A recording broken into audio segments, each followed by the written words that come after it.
And so what I want to just present today is, why are there oil spills, and then what is the normal and very well tuned response plan that is implemented in the event of an oil spill, and then focus in, of course, on how we clean the oil off birds in somewhat good detail, I think, enough to where you can feel very confident that in the event of an oil spill, that the birds will be well taken care of. So that's sort of what I plan to do. So let me start with and see if I can get this. First, I'm going to do this, and then I'm going to go here.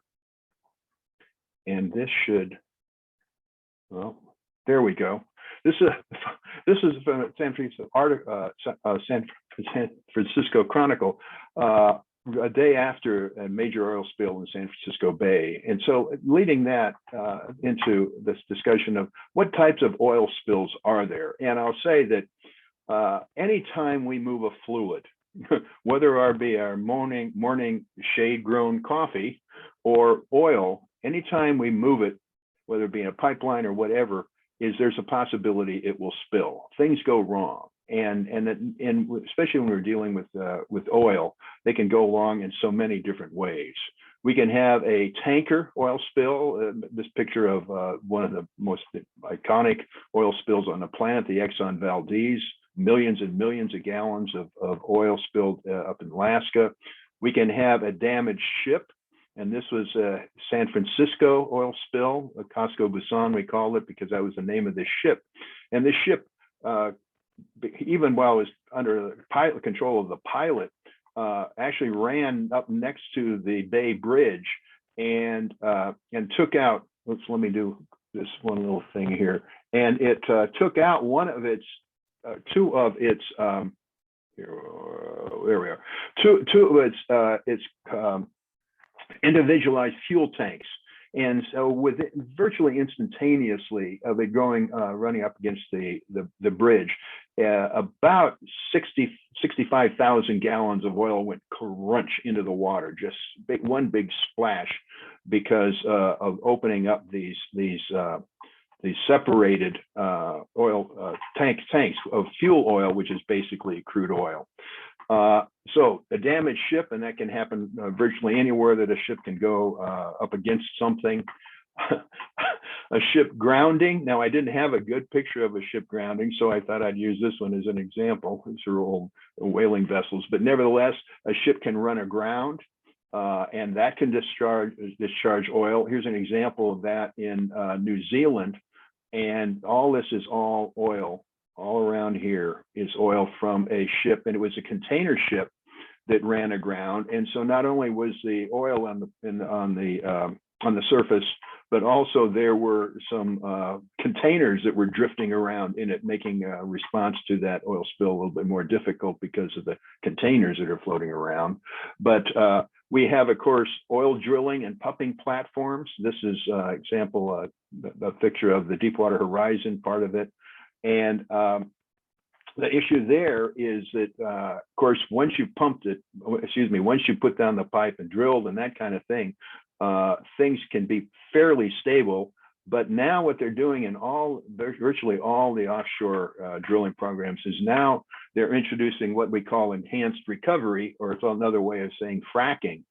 And so many of the platforms that are off our coast are now being revitalized as a result of fracking technology. It means that they're going to be around even longer and still provide the same problems in the event of a pipeline, et cetera, disaster like we saw in Orange County last month. So oil drilling platforms, they can create, of course, oil in the environment.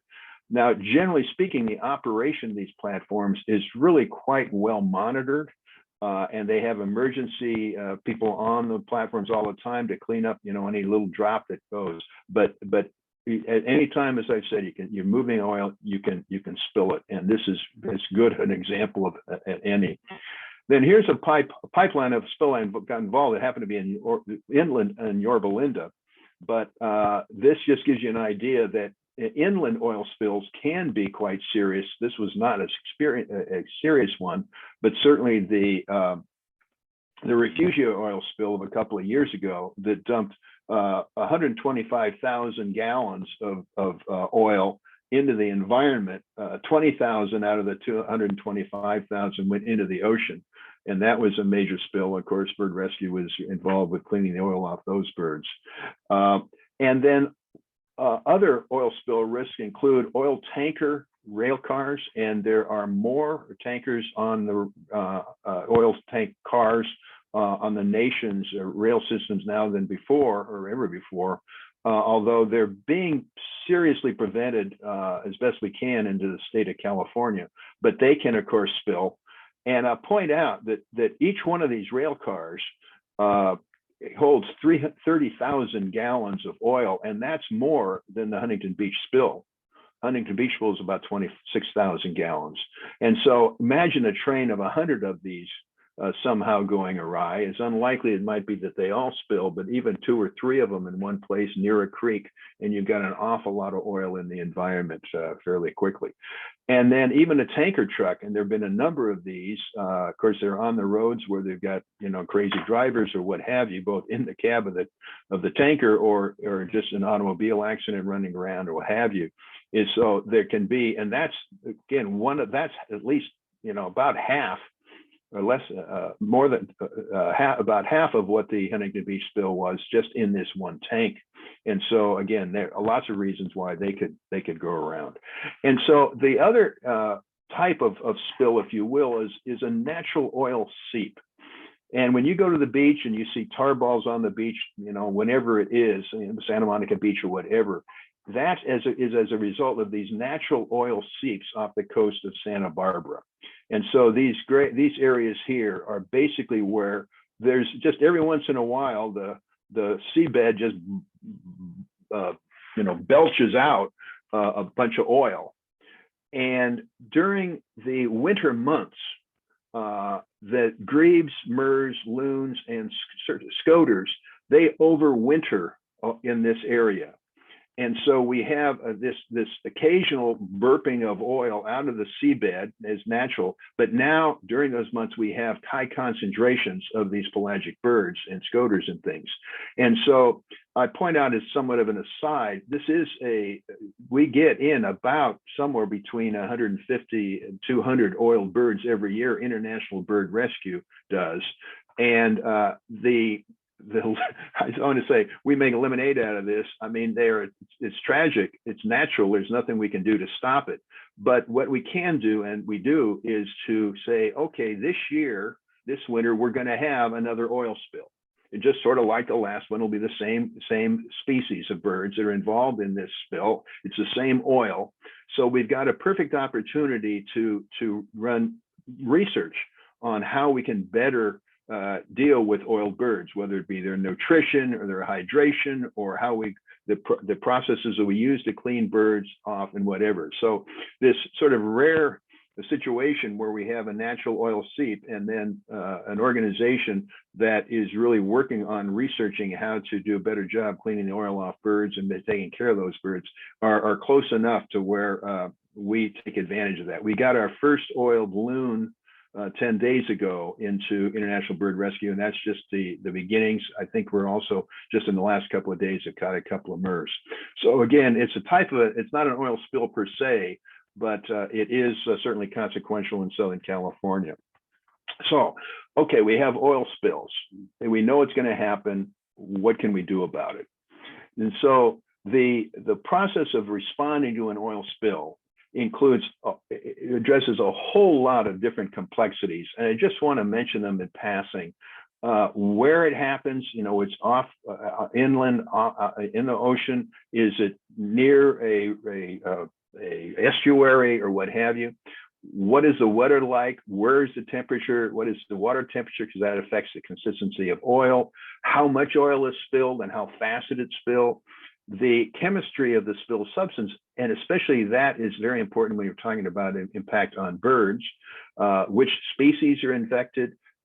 How much time elapsed between the time that the oil was spilled and people can get to the spill, and preparedness, and if they're prepared to do so.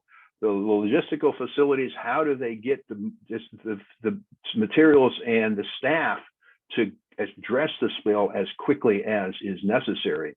What do we do with the hazardous waste after we clean it up? This is a huge issue with the Deepwater Horizon 10 years ago or so, is when you have 5 different states involved, the federal government, and a whole lot of county administrators and mayors of coastal communities, all of them wanting their beaches cleaned. The political issues involved with a major spill like this are just horrendous for the people that are trying to do their best to clean it up and what have you. I'm going to cover this a little bit later, but the degree of public access to the oil areas, especially the beaches, if people get out there on the beaches, they have serious consequences. And then, of course, the public expectations of success, because few people know, although now pretty soon more people will know how, what is really involved with responding to an oil spill. The good news about these issues is that the state of California for about 30 years have been putting together and frequently updating plans so that virtually every linear foot of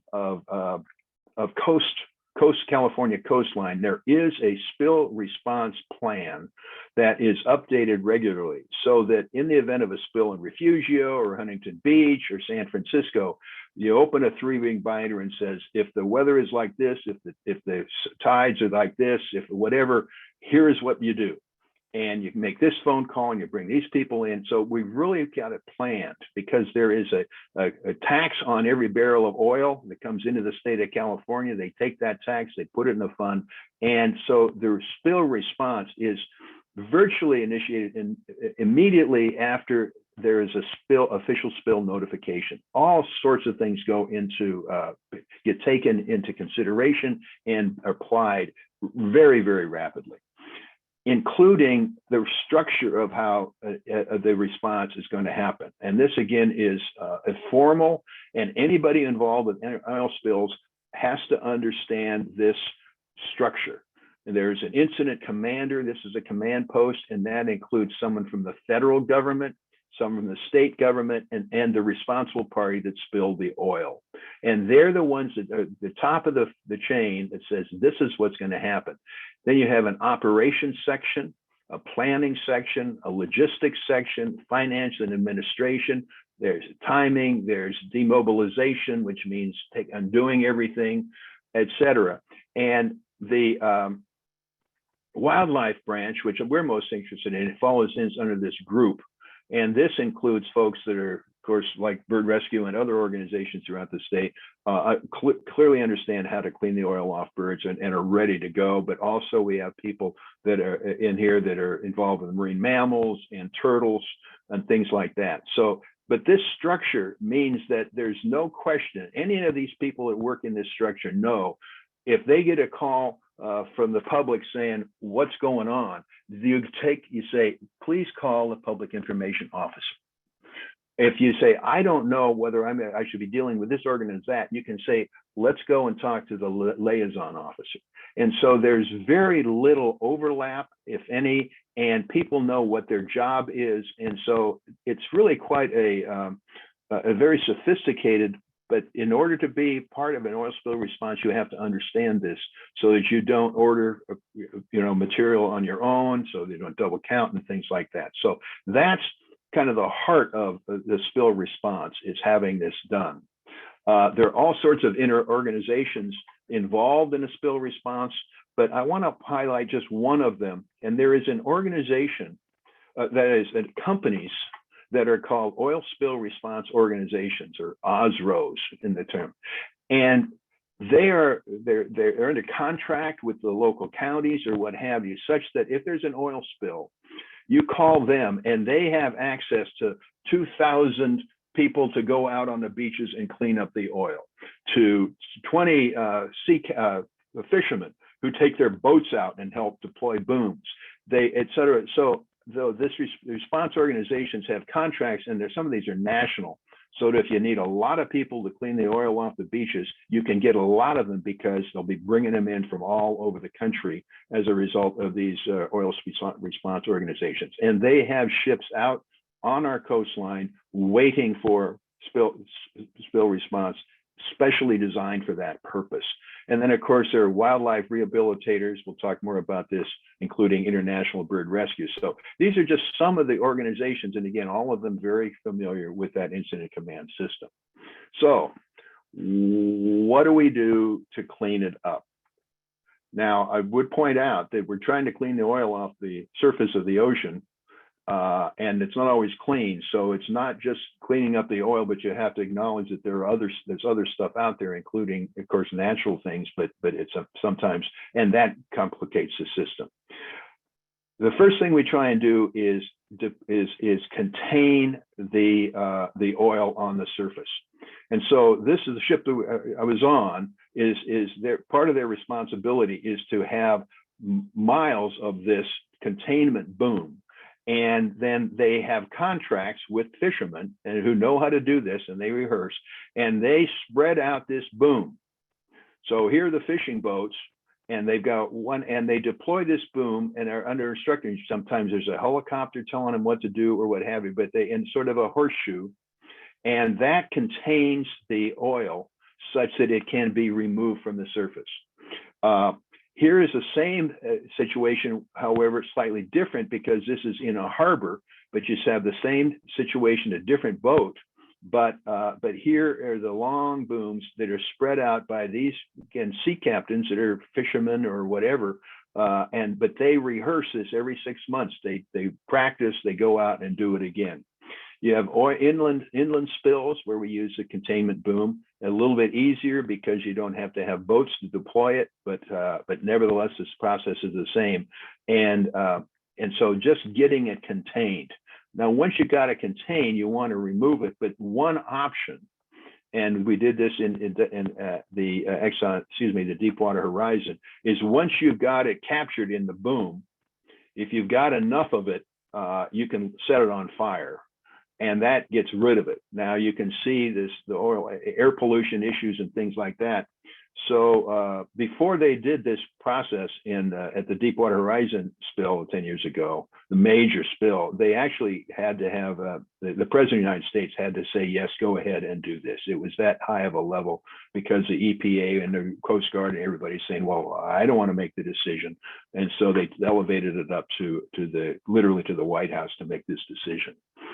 So we can try and capture the oil also through this absorbent boom, which is not only protecting the beaches and all that from the oil coming in, washing in, but also it absorbs some of the oil. And so it prevents it from coming on the beach, and then also sort of soaks it up. Now, again, in some of these spills, and I think some of this was deployed in Huntington Beach. I'm not certain, but once you've got it, and this boom is now got oil on it. Of course, this is now a hazardous waste, and this has to be carefully picked up, moved, transported, and disposed of as if it were crude oil, except because it is crude oil on that boom. So it has to be discarded. It has to go to a hazardous waste facility, and so and there can be miles of this stuff that are deployed and then need to be processed. So what do we do on the beaches? We've tried to kept it from the beaches and things like that. Very important is you've got to keep people away from the beaches. First off, because this oil is a hazardous waste. The second thing is that people on the beach will confuse or bother or harass or whatever the people that are trying to clean up the oil. Sometimes the people are out there trying to pick it up themselves, and that's the wrong thing to do. And then the third thing, again, from my perspective as a birder, is that when these birds are covered with oil, they, even like grebes and loons that never set foot on solid ground, against their best instincts, they will haul themselves up on the beach.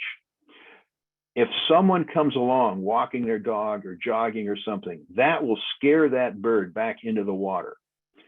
And that bird is cold, it's tired, it's hungry, it's frustrated. And once it gets back in the water, then it will die.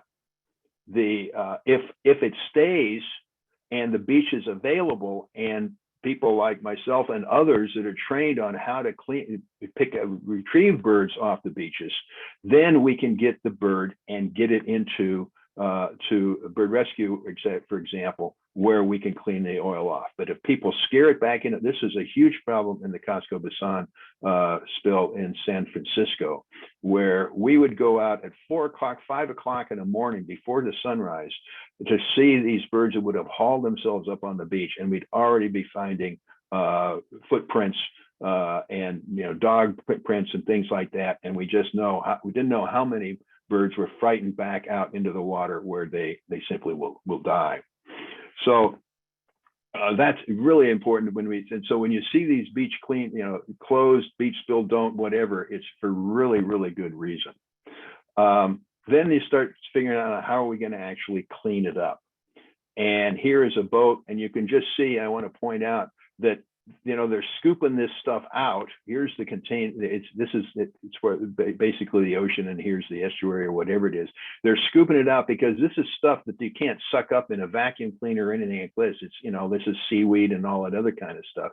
By the way, notice that they've got masks on here because the fumes of this can be very noxious and serious. Of course, they're wearing a life vest.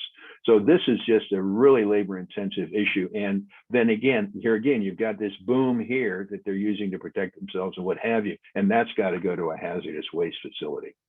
So another thing, and again, I used this picture before, but what this is here is when the oil is contained in the U-shaped boom that they've deployed, then this gizmo, it's called an oil extractor, is just a conveyor belt kind of thing, but it's with long, about 3-inch, 4-inch long, very stiff plastic bristles.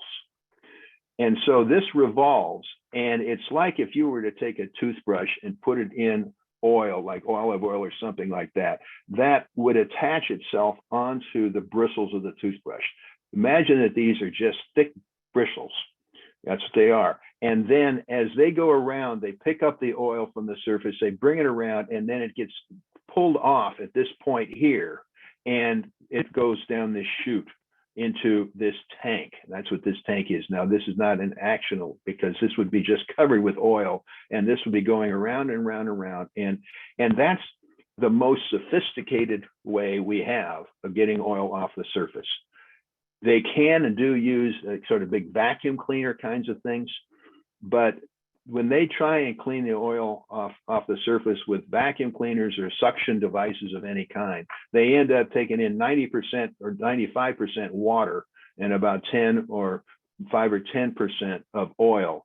And remember that now all that water has to go to a treatment plant, hazardous waste treatment plant.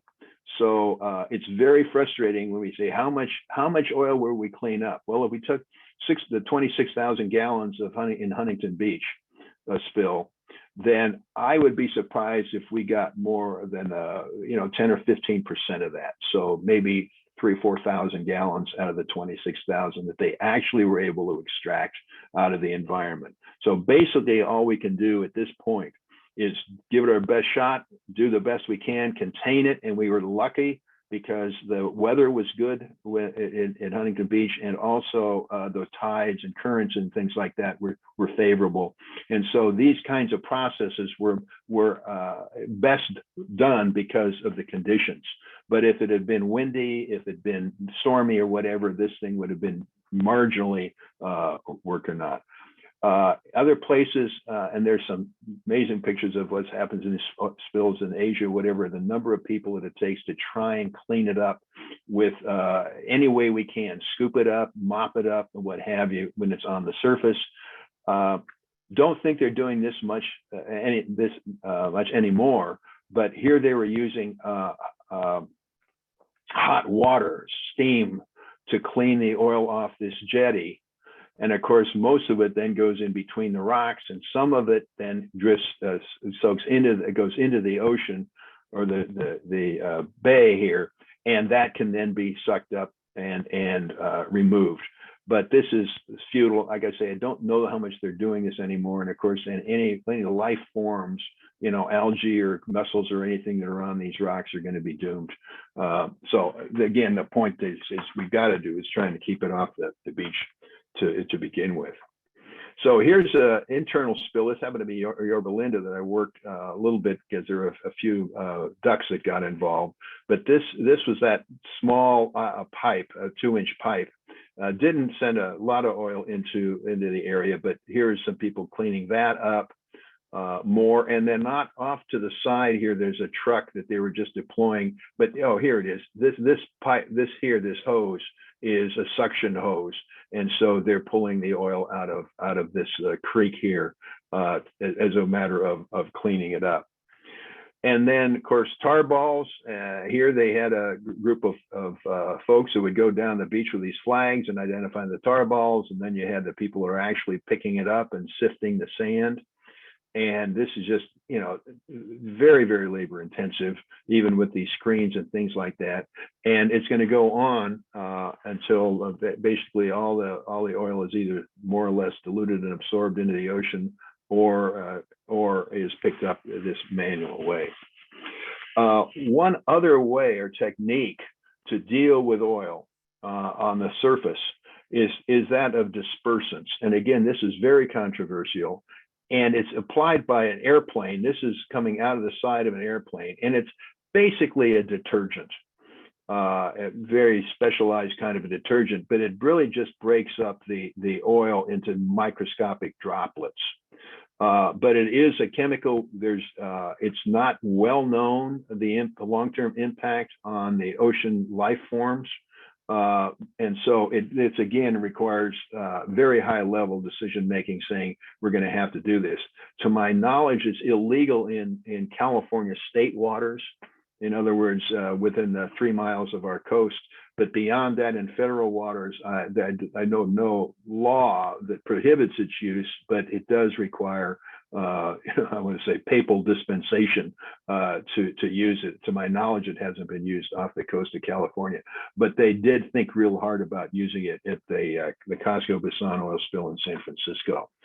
And then, of course, once you clean the oil up, then you still got to dispose of it.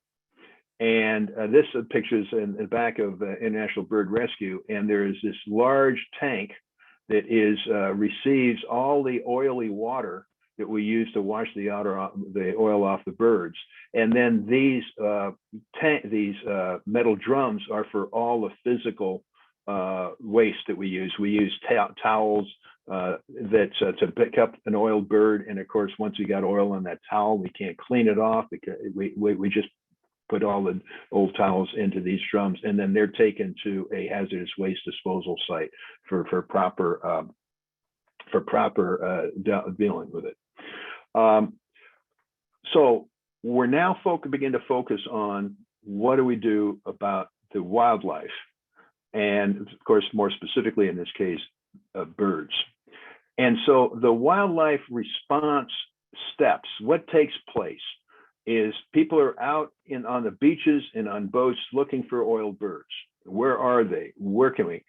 They will haze, in some cases, birds that are about to go into the oil. They will haze and yell and scream and shoot off horns or whatever to keep the birds from getting into the oil.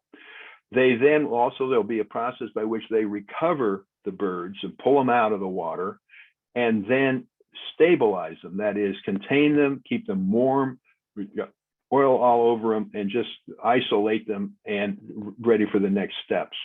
And then we intake the birds, process them, pre-wash care before cleaning, conditioning, and release. And we're going to cover all these points, but there's a very, very precise set of steps, and each one of them has trained people that know exactly what they're doing, have experience and knowledge about exactly what they're supposed to do.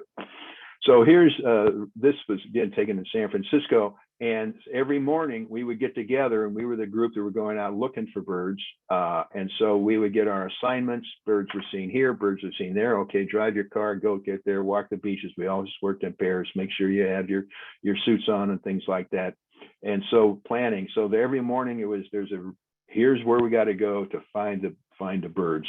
And of course, the public would, and we had a hotline, so the public could report them. And when you're talking about San Francisco Bay, there are lots of folks that are very concerned and would call in frequently, telling us where we needed to go.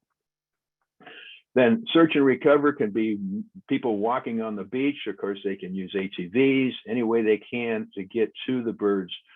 But the point of it is there's very, very difficult. And here's a picture from Deepwater Horizon where, you know, you might be able to catch a pelican if he's oiled, but a grebe, a loon, or what have you, there's simply no way that you're going to be able to get a net over those birds. They will dive, even if they can't fly because they're so gooed up with oil. They will dive. And so search and recovery occasionally can be done with a boat, but basically it's because the birds say, I give up, and they go on land where we can retrieve them. And that's virtually where all of them are, except for the very unusual circumstance like this.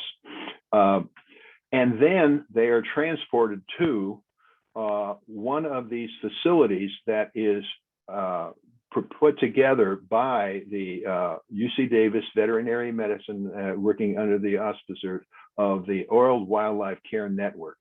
And there are two large facilities for taking care of oiled wildlife, well, birds in this case. There's one in San Francisco and one in Los Angeles area. And both of these facilities, when they're not involved in an oil spill, that is almost always, but when they are involved, is that then we run a clinic for sick, injured, orphaned, and here in San Pedro for the oiled birds every day. But our being there makes sure that the pumps work, that the water works, that they're maintained, and everything is ready in the event of an oil spill. The bird rescue has 48 hours to get all of their all the regular clinic birds, you know, broken wings, what have you, get them out of that facility, because OWCM and the spill response will take over that facility, and that's the arrangement we have. Both of these facilities were designed back in 2000, I guess it's 2000. We have a facility to handle 1,000 oiled birds overnight. So if you can get them, we can handle them 1,000 birds overnight, and then the next night and the next night, and a process by which we should be able to move 1,000 birds through this entire process on a continuous basis for as long as we need to. There are other smaller capacity facilities in our area, Morro Bay, Santa Cruz, Huntington Beach, and this is Wetlands and Wildlife. And they may or may not have sufficient capability to deal with oil birds. They certainly can if they're 1 and 2. But mostly what these places are doing is they will take in the birds and they will feed them, keep them warm, get the birds quiet, and then move them on to one of these two facilities. So they're basically stabilization facilities, we call them, but they do have the ability to wash the oil off a small volume of birds. And so here again is the Oiled Bird Care Center, managed by International Bird Rescue. It's not owned by, but it's because it's owned by the California Department of Fish and Wildlife. And so this is what our facility looks like. You can't miss it. It's right across the street from the Marine Mammal Center there in San Pedro. Here's an aerial view of it. And I point that out because here are all the facilities up here which are actively involved in oil spill response. And this is the here are the aviaries where the birds, when they're clean, will end up in these areas which have the birds can fly back and forth, or these pelagic pools where the grebes, loons, the birds that don't want to be on land at all, they will be in these pools. These waterfowl pens are, well, like where we used for the tern incident a couple of months ago, but these are for birds that want to be in the water and out of the water, ducks, geese, that sort of thing, egrets. And so these waterfowl pens, and so they can handle the shorebirds and that sort of thing. And then here's the main building that is where all the cleaning, intake cleaning, et cetera, takes place, is in this big building. And then this is where administration, classrooms, and office space. And at one point back in 2005, this whole parking lot, this entire, was all, they made pools, temporary pools, the size of these normal, what we call permanent pelagic pools. They had, I think, 10 of them here to handle the number of birds that came in on that. It was a natural oil seep incident. So all this acreage here is available for temporary facilities, tents and things like that. So this is, again, a very, very well designed and architected facility. Again, also replicated up in the Bay Area. So we got the birds in the center. What makes them unique? Well, they got to be waterproof. And and not just sort of, but they have to be completely waterproof. In other words, you have to get every little bit of oil off the feathers of the birds. They tend to be fragile, and they're clearly affected by oil in their environment. And because it's important, waterproofing is important, and especially as it relates to their being able to maintain their temperature, body temperature, usually around 100, 103 degrees. They are dramatically affected, and even a small spot on of oil on their feathers can be deadly. If you look at the feathers of birds, especially these aquatic birds, they hook together on these little hooklets, microscopic. This is a micro photograph I took that shows these are called hemulia. They're little hooklets, and these are what makes the birds waterproof. Is these linking together of these feathers such that water droplets cannot penetrate. Okay, so the waterproofing is a physical feather process. And now there is a uropelagial gland that helps with conditioning and things like that. But the reason these birds are waterproof is because their feathers are absolutely clean and these hooklets. So that's why this whole washing and rinses process is so critical to the success of an oil spill response, is because we have to get these feathers absolutely clean. And so how do we do that? Well, we take care of grebes and loons, we take care of common murres, we take care of surf scoters, we take care of brown pelicans, we take care of ducks of all species, even shorebirds. And so we see lots of different species of birds, and each one of them has its own characteristics in terms of the food it needs to eat and things like that. But when it comes down to washing the oil off the birds, the process is quite similar. We even get local boobies involved with spill or with oil on their feathers on occasionally. Birds will come in, and by the time they get there, they're already dead. However, whoever spills oil in the environment, whoever that is financially responsible for the cleanup, including having to pay for dead birds. And so when we bring them in, they get all birds are logged, dead or alive. Their feathers are sampled so that somebody can't say, well, that's not my oil on that bird, it's somebody else's oil. The birds are photographed and frozen for evidence. And so this is all part of the eventual implementation of how the spiller is involved with financially in the taking care of the spill response. So first thing, we take in the bird. Now the birds doesn't have to be oiled, but we take their temperature, we do a complete examination. We look at their eyes, their nasal the nares, everything, ears, say, where is the oil? How bad is the oil? They are scored in terms of the degree of oiling.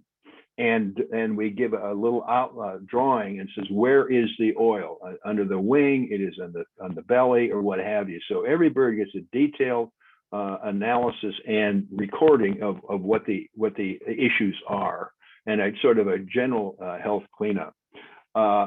In the event that the bird is very severely dehydrated or what have you, it's at this point where a veterinarian would make the decision that it looks like this bird would not survive the wash process, because it takes a certain amount of energy just as for them to have at their disposal within them to deal with the physical process of cleaning the oil off the birds. And so the veterinarian will make a decision that says this bird will not survive, and so they will be humanely euthanized. But we give every bird every possible chance we can. But it is a decision that has to be made to be humane to the birds, knowing what the subsequent processes are going to take out in terms of the amount of energy and stress that the animal is put through. We then bring the birds into a stabilization room. Again, this is warm. It is kept at 90, 85 degrees during a spill because these birds are not able to thermally regulate themselves. And of course, it's stinky. It's got bird poop, of course, but also the oil. This is really an ugly, ugly place to be in a spill. Now, this is just set up for demonstration kind of purposes, but it is just horrific, this place. And it is just, and of course, everybody working in here is going to be wearing a hazmat suit, which means a plastic suit. And so that makes it very difficult, the heat in there to better. Every bird is going to get some medication, depends on their particular needs and species. And every bird is going to get individualized treatment. Here is a syringe which has no needle on it, but it's used to inject liquid medication because you can't say, here, take a sip of this, and we have pills in here. And so but every bird has a regimen of medications. And sometimes it's once a day, sometimes it's twice a day, rarely it's 3 times a day, but each bird has its own prescription list. Giving a pelican a pill, of course, they don't say gulp and drink of water. You have to put it down their throat, and that's true for all the birds. And these birds just don't want to eat. I mean, they're hungry, they're whatever, but they just don't want to take whole food. And so we make what we call a fish slurry. I like to call it a fish smoothie. And basically, we take whole fish. They're small. Sardine, smaller than a sardine, a smelt type, and we grind them up in a blender, and we heat them up by just warming them up in warm water, and then we have these gavage tubes, and we actually tube feed these birds. And virtually every bird that comes in a Rosella and oil spool for the first 3 days is going to be fed this way 3 times a day. So if you take the number of birds we have and multiply that by 3, then we got to prepare these. We have to make the slurry. We have to warm it up, and then of course these have to be washed and cleaned, and then recirculated with more slurry in them. So it's really quite a labor-intensive process because these birds just don't want to eat whole fish at that point. But when they do want to eat, and usually this is after the wash process, they are fed this smelt. And there are different species of smelt, some of which are more nutritious than others. And so we do the best we can in procuring the right kind of fish for them based on the nutritional value of that fish. So here we have an oiled bird, an oiled loon in this fact. This happens to be an individual oil bird from Santa Barbara. And this is what they look like with oil on their feathers before. And this is what they look like afterwards, and after we're rinsing the soap off the birds. This is an ugly crust. This is, in fact, because they've hauled themselves out on the beach, this can be oil and sand and gravel, and then the volatile elements of the oil evaporate, and this is, in essence, asphalt on the feathers of these birds. Here's a horrific process. You can just almost see how stiff those feathers are. And having this oil as asphalt on their feathers. They're taken into the washroom, and we have huge hot water heaters and huge water softening systems and a high volume water pressure booster pump for certain processes in the rinse, to where we really want to have high pressure hot soft water going through the feathers of the birds to make sure we have all the everything off the feathers. Sorry about this picture, but we have to grade each bird as there is, again, into degree of how oiled are they.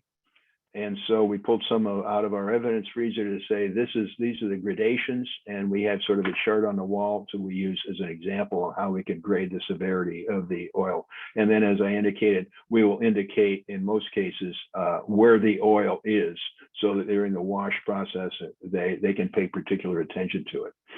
So here we have an oil common myrrh. We apply a vegetable oil, it's called methyl soleate, to the oil, and that brings that oil back to an oily consistency. So all that caking and all that, this just applying a mineral oil, a vegetable oil, excuse me, to the feathers brings it back to where we can actually wash the oil off. Here we are washing a pelican, and big vat. Here's washing the eyes off the pelican. We need to get inside the beak to get oil out of inside of their mouth. This is a little bit of what the oily water looks like. And then we rinse the pelican in this case. Now let's go through that with another species. And here we had an oiled Laysan albatross. This was an individual oiled bird. You can see he's got oil on his feathers, but this is enough to severely, he's going to be cold. And here we're starting to spray Dawn liquid Dawn or diluted Dawn dishwashing. Thank you very much, Procter & Gamble, onto the feathers of the bird. And then we're rinsing the bird. And so we wash very thoroughly and multiple times, multiple pressures, to make sure that the feathers are perfectly clean, but still they have the detergent on them. And then we have to thoroughly rinse off the feathers of the birds. And of course, with an albatross, a rather large bird, we have to make sure that every single feather along these 3.5 foot, whatever it is, long feathers, every feather has to be perfectly clean. If for no other reason, then if there's oil on this part of the thing and they close up their wing, then now we've got 2 or 5 or whatever feathers that are oiled back again. And so we have to just do everything we can to clean it thoroughly and then rinse off the detergent thoroughly as well. Then here's that oiled bird, that oiled myrrh I mentioned to you before. We showed the picture of the individual oiled bird, and this is what it looked like when it was perfectly clean. So what do we do at that point? Well, we put the birds out in the water. Now here's in one of our what we call the pelagic pools. Let me go forward. Oops. And this is what the pool would look like. But this bird, because they do like to get out of the water, we sometimes put a rock in the water. Here's the water level, and put so that they can hop out if they want to. We provide other opportunities for other birds to haul out if they want to. But so here we have in our background is that long big aviary I showed you in the original drawing, the aerial drawing of the bird, and then we have these. This is what we call a pelagic pool. Now, some of you might notice and say, well, golly, there's no gate fence or any, what keeps these birds from flying off? Why didn't we? Well, this is an old picture. We put netting over the top of them now, but originally when they were built, we don't need to put, because they need to get a running start, and these pools aren't big enough for them to launch. Now, again, we've covered it up, not so much to keep the birds in, but to keep other birds out. But this is a good picture of some grebes in a pelagic pool. And then eventually we have to release the birds back into the wild. And so this again happens to be from the Deepwater Horizon, where they actually release the birds 50 or 100 miles away from the spill site, or maybe even more. And so the Coast Guard provided airplanes, and we crated up all the birds. This probably has a pelican or 2 in it, and flew them off from Louisiana over to Florida or over to Texas, and released the birds there where they were well away from the original spill. And that's of course the right thing to do to keep them from just re-oiling themselves. Here's another release, a different spill. It fell from the Coast Guard, a couple of water watching, and here we're releasing a pelican into the wild. Every bird is given a band, a federal band, and in some cases we also put on a plastic band to give us an indication, is this bird, easily see if this bird was involved in the oil spill. And then here's a picture taken, wish it was taken by me, but taken in 2000 during an oil spill in South Africa, 2001. And every bird here was oiled. And we washed the oil, no kidding, we washed the oil off 20,000 South African penguins and released them. And there were another more than 20,000 species birds in a colony nearby, and they rounded up another 20,000 and moved them 500 miles away from the oil spill, so that the birds wouldn't come right back to the original colony where they might get re-oiled. So this is just a massive undertaking that the International Bird Rescue was involved with, the largest oil spill, avian oil spill response ever to take. And then, wow, we get to release the birds. This is an oil mirror at Cabrillo Beach, surf scoter flying off. And so we release all the birds to the very, very best we can. And then any birds that don't survive end up in our evidence freezer. And this is to show and have that, and we don't release any of the dead carcasses off to anybody until Fish and Wildlife or the Coast Guard or whoever says we don't need that for evidentiary purposes. You can release the bodies, and then they get handled as a hazardous waste. Here's where we do necropsies. We don't, why did this bird die? Of course, we do this on a regular basis for a lot of things. And then we have a sub-zero specimen feature in the freezer, so that if we have to take, and we do take tissue samples and things like that, that we can preserve that for subsequent research purposes. Then day in and day out, we get in birds from all over. And so if anybody needs a carrier, we take birds in on carriers and we release them into the wild. And so we have to eventually distribute these carriers out to people who need them. Otherwise, we would be just inundated with them. So that's the process, sort of how does it spill? Why is it spill? How is it responded in cleaning it up, et cetera? Then how do we deal with the birds? And sort of the last discussion is on, okay, that's an incredibly labor intensive, incredibly expensive process. Who's going to pay for all that? And as I mentioned before, whoever spills the oil into the environment is financially responsible for the entire cleanup opportunity, and also some funding to replace or improve or correct the environmental issues that are created by this. And so there is such a thing as a natural resource damage assessment. And this is after the spill is resolved and all the activities, and he says, okay, this is as good as it's going to get.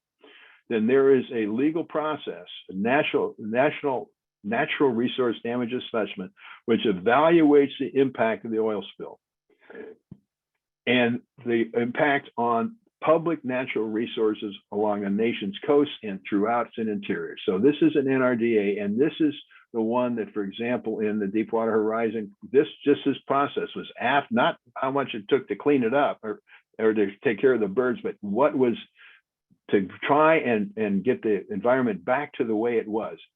Can't be done, but at least some things done.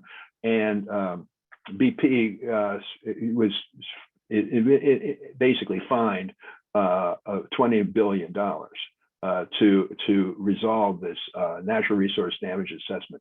So the impact on these spills is punitive. Now, I don't know, when we talk about Huntington Beach, I don't think this process has even started yet, because they're still analyzing and looking at how many tar bars are coming up, tar balls are coming out on the beach or what have you.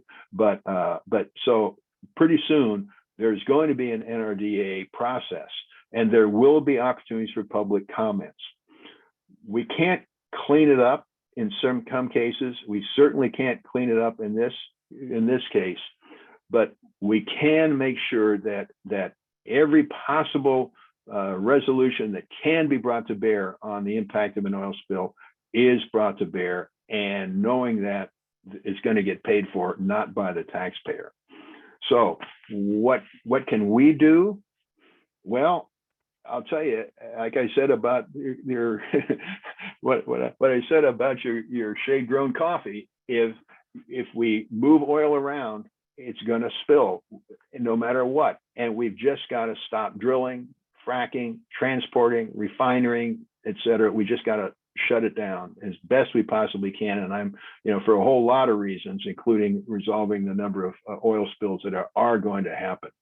Reduce our reliance on oil, gas, natural. Again, if we shut down the pipelines because we don't need them anymore, then they're just not going to protect all the wildlife and their habitats, because, well, I think that's an obvious point. Wildlife rehabilitators, and the reason I say this is because when we look at wetlands and wildlife or International Bird Rescue or other wildlife organizations, day in and day out, they're practicing their skills. We know how to wash the oil off birds because I've done it hundreds of times with oiled birds from a natural oil seep. I know, so in the event of an oil spill, I'm ready to go. And they don't have to worry about whether I know how to handle a bird or how I need to medicate a bird or whatever. We're all skilled. And that's where these rehabilitators, they're working with birds all the time, and that basic skill. And then they are part of the Oil Wildlife Care Network, such that they can be brought to bear on a spill, no matter wherever it is throughout the state. Share what you know about it. And then when it comes to the NRDA, I think an opportunity to voice and to make sure that the spiller is really held accountable. So what can I say? They all look the same? No, they don't, but they are. And then this was a famous cartoon that I've obviously kept a copy of. So don't know. I'm going to stop my share here and see if there are any questions. Is that the right thing to do? Yes, Dave, we have a couple of them in the chat. Okay. From Sequoia, we have, how long does it normally take to clean up a spill and its bird victims until you can call it done? Very good question. Because, for example, Deepwater Horizon, the Exxon Valdez, which was in '89, I think, there were people who say that it's still not cleaned up yet. I mean, you can dig down into the sand around next to the woods, way up in Alaska, and you'll find oil there. So it's really a question of when there are no other options. We've done everything we possibly can. So, but in the case, for example, and I just don't know. And the answer is because it takes the oil, if you will, looks like it's dispersing, and it doesn't seem to be washing up on the beach. So it gets dispersed, and then, although our water is cold, there are in the ocean there are little microbes that actually eat oil, and especially this was the case with Deepwater Horizon in the Gulf of Mexico, where the water is much warmer. But they've evolved because there's been oil underground and was belching of these natural seeps in the Gulf of Mexico, but also off our coast. That there are little organisms that have evolved to eat oil. And so to some degree, it is being digested. Other cases, it's flowing down to the bay. So long way to say is it really, really depends. And in some cases, we just don't know. But it's not obvious. And then I guess you have to say it is what it is. Now, by the way, let me answer the question. From the time a bird comes into bird rescue or into the center to the time it leaves is usually 12 to 14 days. And that includes that pre-wash, the stabilization, the washing of the bird, and then getting him, fattening him up, getting him back up to health, making sure that he's ready to go, and then releasing. So that's another question I don't know is asked, but that's that process. It kind of reminds me of the Dr. Seuss book, The Cat in the Hat Comes Back, where there's that spot of pink gunk and they just keep moving it from one place to another and it never really goes away. Yeah, that's right. Although it does disperse, but the chemistry, there's people are still working on it, and on just trying to figure out what are the long-term effects of oil spills. But it's really almost unknown, because we just haven't had enough time to explore it, I think. Yeah. From Vicky, we have, what happens to the hazardous waste? How is it that it is taken to a hazardous waste disposal facility, and I can't tell you where or who that is, but it is probably incinerated, controlled on a controlled basis, because now the water, I think that they have ways of cleaning, extracting the oil from the water to the point where it can be disposed of legally. It will have to be disposed of legally, obviously, but so it meets the EPA requirements for degree of cleanliness of that water. But there are facilities that do just that. Thank you. From Kathy, we have, what percentage of oil is removed with the brush method?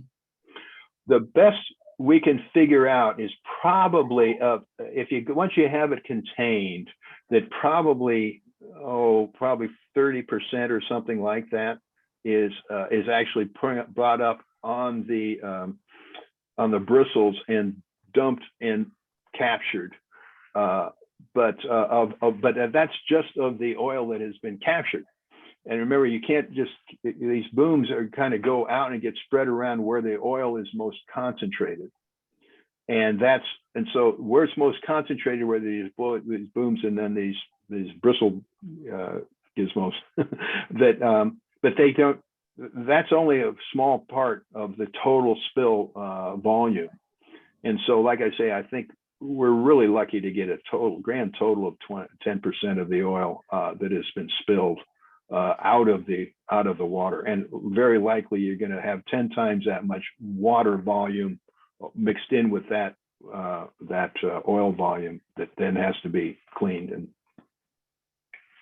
very low labor percentage. Intensive, yeah. Very low percentage, actually. Yeah.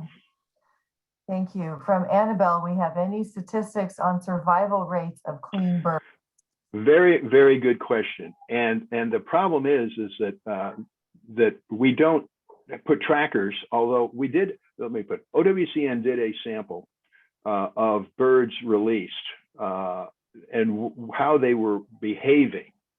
And there was no difference in behavior of birds released into the wild between the control group and the birds that had their oil cleaned off their feathers. There was no statistical difference. So best answer we have the question is, once we release them, whatever their lifespan is from that point on has not been affected by this process. But once you get to that point, then you got to figure out, the bird died a year later. Well, does it affect oil or what? We also have done, and that necropsy room that I showed you with the whatever, is we did we took in, because of the natural oil seep, one year we had 100 dead oiled mers. They came in dead or they died in care. And we actually did necropsies on 100 and removed their stomachs, and then have analyzed those to see the impact of ingesting oil on birds. So, but again, the answer is we think that we're doing the job right, and it's to the best that we possibly can know, at least with current techniques. Thank you. Are there any other questions? Well, Dave, I know a lot more about this than I did a little bit ago. Thank you so much for explaining it so thoroughly and in such beautiful detail and such great photographs.